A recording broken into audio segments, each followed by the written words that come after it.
12 महीने प्रदोष आती है, 12 महीने शिवरात्रि आती है। प्रदोष को ही शिवरात्रि का भाव है। 12 महीने आते हैं। अगर व्यापार ना चले, दुख तकलीफ ज्यादा हो, कष्ट ज्यादा हो, बहुत टेंशन जिंदगी में चल रहा हो, कोई काम हो ही नहीं रहा, कोई दिक्कत ही दिक्कत है, व्यापार सही ना चल रहा हो, कष्ट ही कष्ट हो, और यहां तक कहे अगर बीमारी ने भी घेर रखा हो और बहुत जिंदगी में दुख चल रहा हो, कहीं मत जाना। प्रत्येक महीने प्रदोष आती है, हर महीने शिवरात्रि प्रदोष आती है। 1 लोटा पानी, 5 बेलपत्र,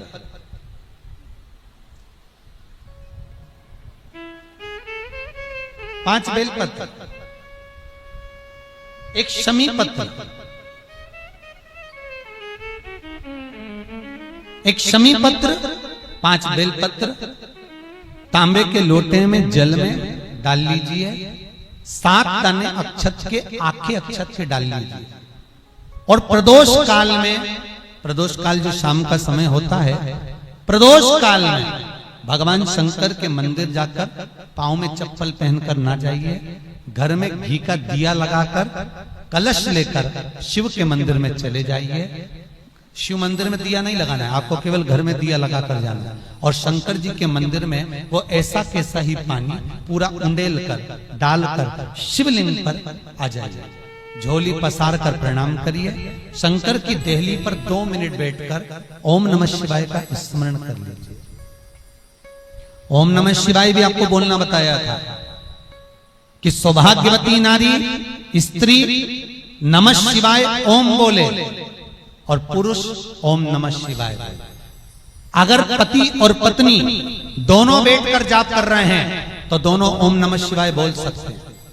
पर नारी अगर अकेले बैठकर स्मरण कर रही है तो नमः शिवाय ओम। आप जब नमः शिवाय ओम बोलना चालू करेंगे तो ओम अपने आप ही आगे आ जाएगा। बोल कर देखिए, नमः शिवाय ओम, नमः शिवाय ओम, नमः शिवाय ओम, नमः शिवाय ओम, नमः शिवाय। नमः शिवाय से चालू करा, ओम अपने आप आगे आ जाएगा। पर पुरुष जब जब जाप करे ओम नमः शिवाय बोले। पति पत्नी दोनों बैठकर जाप कर रहे हैं तो ओम नमः शिवाय बोल सकते। केवल स्त्री जाप कर रही है तो नमः शिवाय ओम, नमः शिवाय ओम, नमः शिवाय ओम, नमः शिवाय ओम, नमः शिवाय ओम अपने आप आ गया। 5 बार, 3 बार, 7 बार कुछ देर शिव के मंदिर में प्रदोष काल में, प्रदोष के समय पर, प्रदोष के दिन बैठकर शिव नाम का जाप करें। जल का पात्र वापिस घर में ले आए और बड़े प्रेम से अगले महीने फिर प्रदोष के दिन, फिर प्रदोष काल में शिव के द्वारे जाएं, फिर विनती करें। कहीं मत जाना, केवल शंकर की शरण में जाना, उससे कहना, उससे निवेदन करना, मुझे विश्वास है मेरे शंभु पर। स्कंद पुराण कहती है, शिव महापुराण कहती है, अगर आपने 2 या 3 या 4 प्रदोष ही कर लिए तो मेरा महाकाल बाबा आपकी झोली तो भर ही देगा खुशी से। 2, 3, 4 बस बहुत। पूरे साल की तो आप करना, छोड़ना मत। अगर बाबा दे भी दे तो पूरा साल तो करना ही करना, बीच में नहीं छोड़ना बाबा। कई बार स्त्रियां सोचती हैं कि बीच में रजस्वला धर्म आ जाता है तो हम नहीं जा सकते, तो घर का कोई व्यक्ति जाए, पर करना पूरे महीने की, मतलब हर महीने में एक बार कैलेंडर में जाके निशान लगा लो, लिखा हुआ रहता है प्रदोष, निशान लगा लो कि इस दिन मुझे जाना है शिव मंदिर, नमन करना है, अपनी दिल की बात बाबा भोलेनाथ से कहना है, अपने मन का बात मुझे शिव से कहना है। बस विचार कर लिया और मैं निवेदन करूंगा, जितने लोग जल चढ़ाएंगे और दिल से अगर आपने मांगा है तो बाबा आपको इतना धन तो जरूर देगा कि एक बार शिव महापुराण आप भी कराएंगे, ये पक्का। बाबा इतना तो देगा, ये विश्वास से कहता।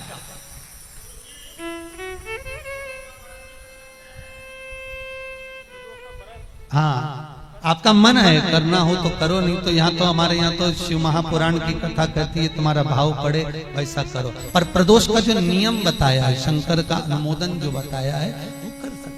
शिव का स्मरण, शंकर का बाबा इतना तो जरूर देगा कि एक बार आप भी हिम्मत कर सकोगे कि मुझे शिव पुराण कराना है, और शिव कराएंगे और शंकर ही सुनाएंगे, वो देगा तो होगा।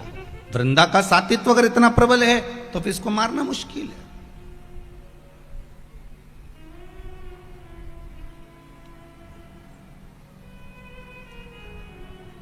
वृंदा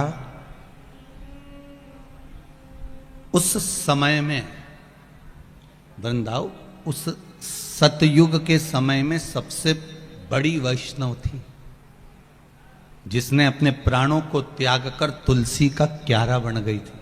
क्या बनी थी वो? तुलसी का क्यारा।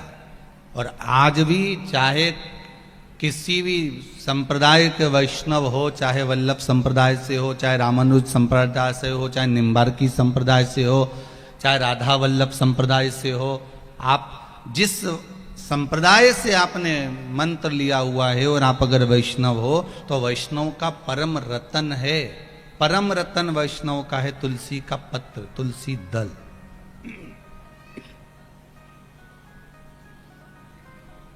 परम रतन है।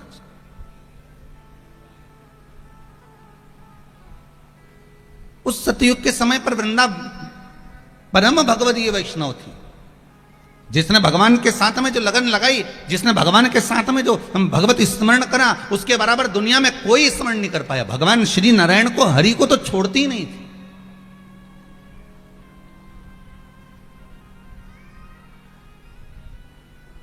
एक क्षण के लिए भगवान को नहीं छोड़ती, एक क्षण के लिए।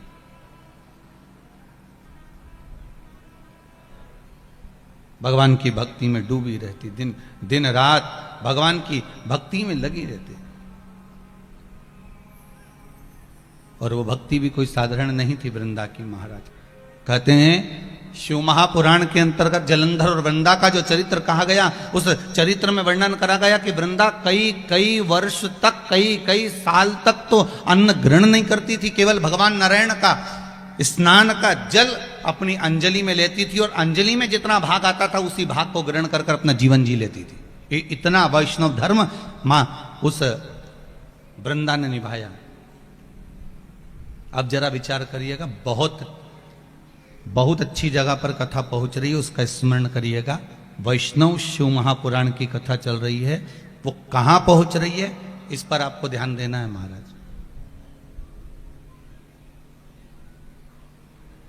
कई वर्ष तक जो केवल जल भगवान नारायण के चरणारविंद का जल, उनके स्नान का जल पीकर अपना यापन कर रही हो, कई वर्ष तक भगवान विष्णु की अविरल भक्ति में डूबी हुई हो, तो विचार करना कि वो परम भगवदीय वैष्णव कितनी होगी। और इतनी भगवान की भक्ति में डूबने वाली, इतनी भगवान का रसास्वादन करने वाली, इतनी भगवान के चरणारविंद के सेवा में लीन रहने वाली, और जब उस वृंदा के पति को मारा गया और वृंदा का पति जब मर गया तब वृंदा की आंख में जल भर गया, और जल भरकर 5 प्रश्न वृंदा ने भगवान शंकर और भगवान विष्णु से करे। यही प्रश्न से अपनी शिव महापुराण की कथा वैष्णव शिव पुराण प्रारंभ हो रही है। तो 5 प्रश्न वृंदा ने करे। शायद भारत की भूमि की ये माताएं भी इस प्रश्न को सुनना चाहेंगे और इसका उत्तर सुनना चाहेंगे। शायद मुझे विश्वास है कि जितनी जगह पर आस्था चैनल पर कथा चल रही होगी और जितने लोग इसको फेसबुक यूट्यूब पर श्रवण कर रहे होंगे, वो भी इस 5 प्रश्न, वृंदा के इस 5 प्रश्न को सुनना चाहेंगे। पहला प्रश्न था वृंदा का भगवान शंकर और भगवान नारायण से कि नारी जब भगवान का इतना पूजन करती है, स्त्री जब भगवान की इतनी आराधना करती है, भगवान की भक्ति में इतनी डूबी रहती है, फिर उस नारी का पति उसको छोड़कर क्यों चले जाता है? वो बेधब्य क्यों हो जाती है?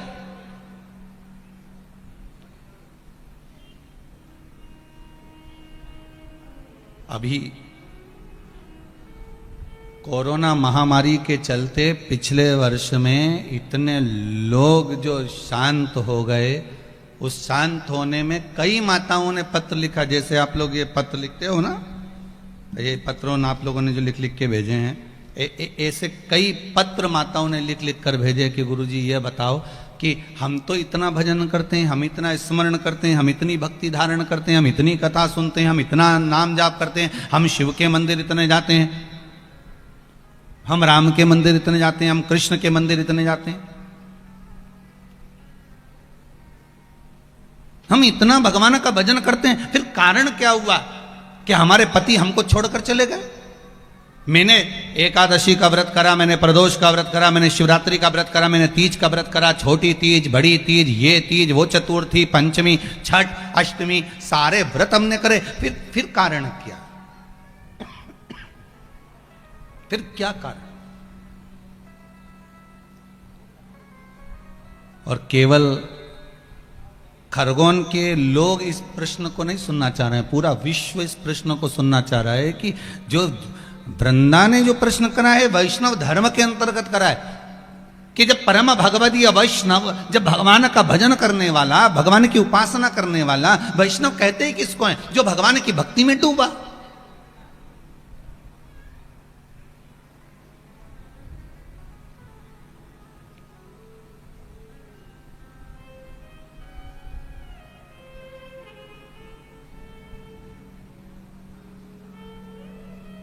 वैष्णव और स्मार्त में अंतर है।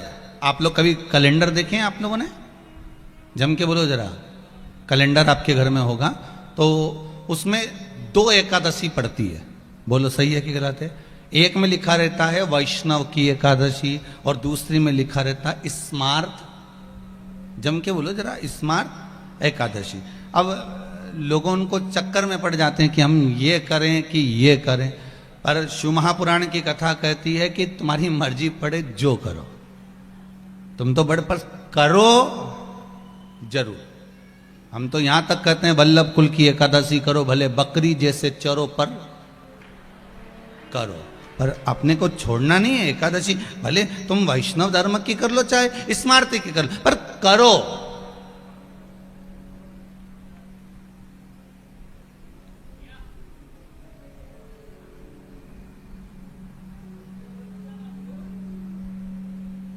अब कल वो ऑफिस में किसी ने व्हाट्सएप पे मैसेज लिखा है, खरगोन के कोई कौन सी कॉलोनी की कजन कौन सी बहन ने लिखा, तो उन्होंने लिखा हमारा खरगोन में कथा हो रही है महाराज जी की।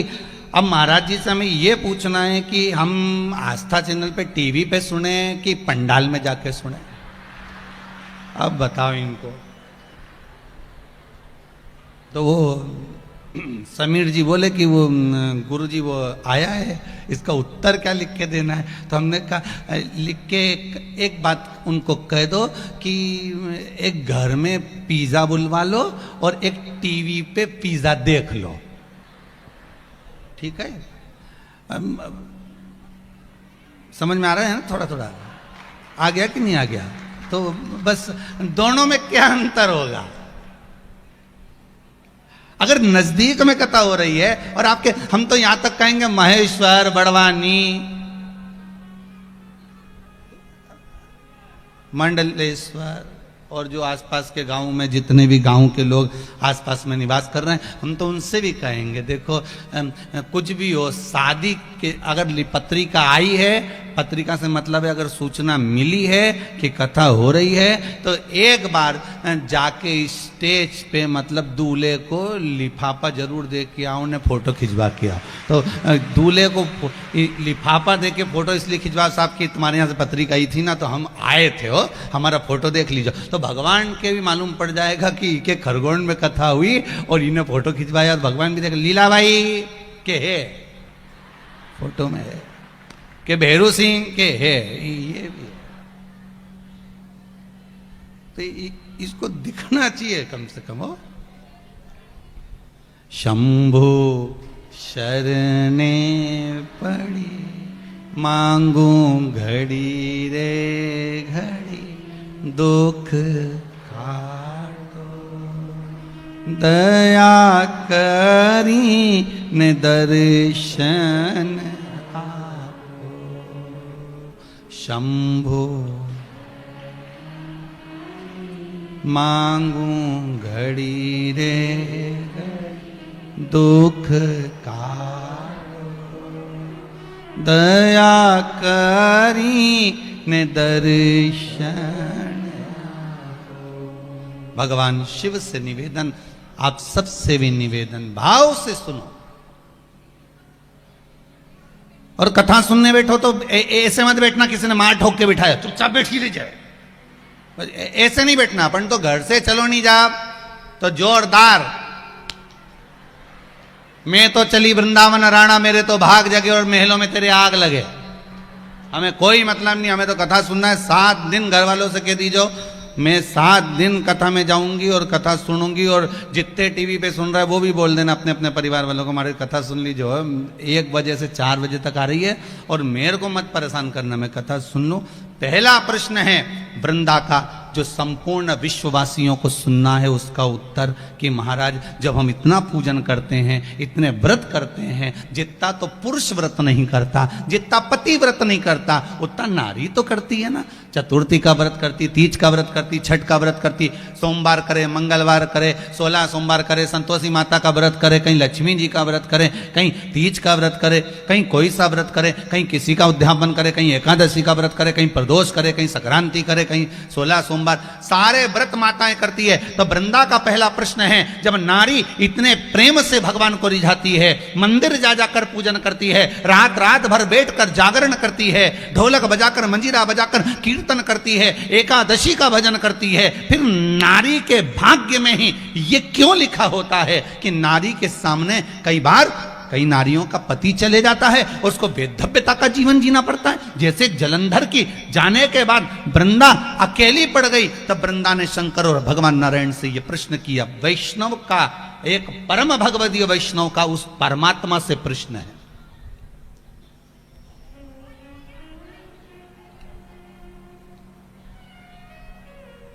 एक परम भगवदीय वैष्णव का उस परमात्मा से प्रश्न है, एक परम भगवदीय वैष्णव का श्री हरि और हर से प्रश्न है।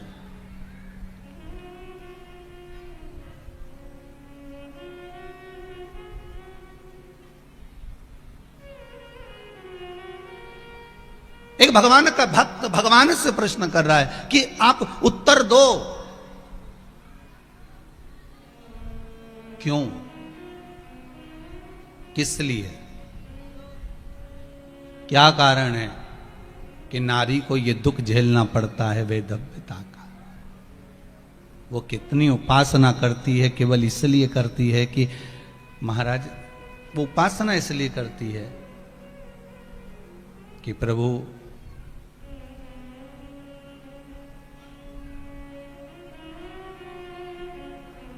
मेरे शीश पर लाल चूनर हो, मांग में सिंदूर भरा हो, माथे पर बिंदिया हो, नाक में नथनी हो, हाथ में चुड़ला बड़ा हो, पांव पैजनिया हो, महाबूर मेहंदी लगा हो, तब मैं जाऊं। प्रत्येक मां भगवान से प्रार्थना करती ही यही है।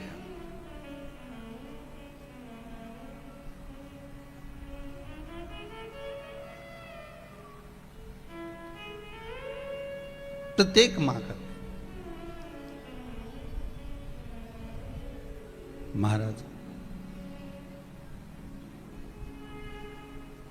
मेरे माथे पे कुमकुम की बिंदिया रहे,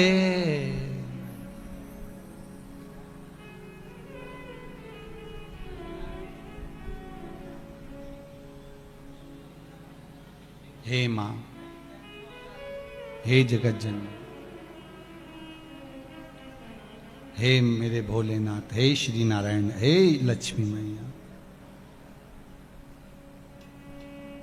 मेरे माथे पे कुमकुम की बिंदिया रहे, और मैया कोई कामना ही नहीं।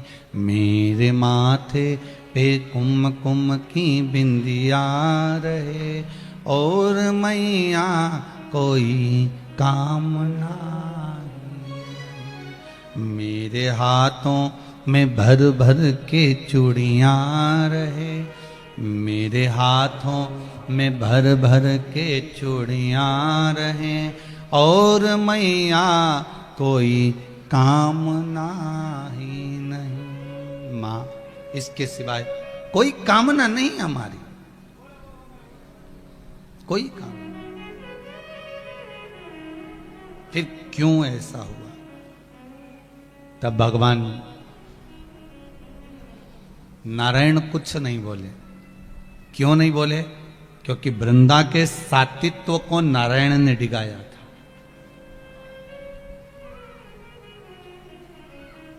वृंदा के सातित्व को नारायण ने डिगाया था, इसलिए नारायण कुछ नहीं बोले। बोले कौन? तो कहा एक वैष्णव को वैष्णव ही समझा सकता है, एक वैष्णव को वैष्णव ही समझाता।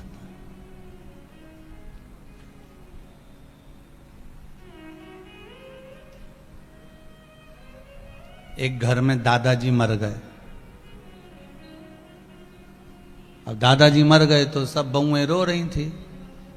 दादाजी चले गए तो अब मोहल्ले के लोग आते हैं तो वो समझाते हैं, देखो अब ये तो भगवान के हाथ में है साहब, अब ये कौन रचा है, देखो अपने जीवन को थोड़ा सा धैर्य बांधो, अब मत रो। समझाते लोग, बोलो समझाते कि नहीं समझाते? समझाते हैं ना। जब किसी के मरे में जाओ तो समझाते हैं कि देखो अब जो तो लिखा है भाग्य में वो तो होकर रहेगा, अब उसको क्या कर सकते हो। कितना विचित्र जीवन है। उसके दादा शांत हुए तो तुमने जाकर समझाए और तुम्हारे दादा निपटे। कौन आया? जिसको तुमने समझाया था वही पलट के अब क्या कर सकते हैं। देखो जीवन बड़ा छोटा सा है।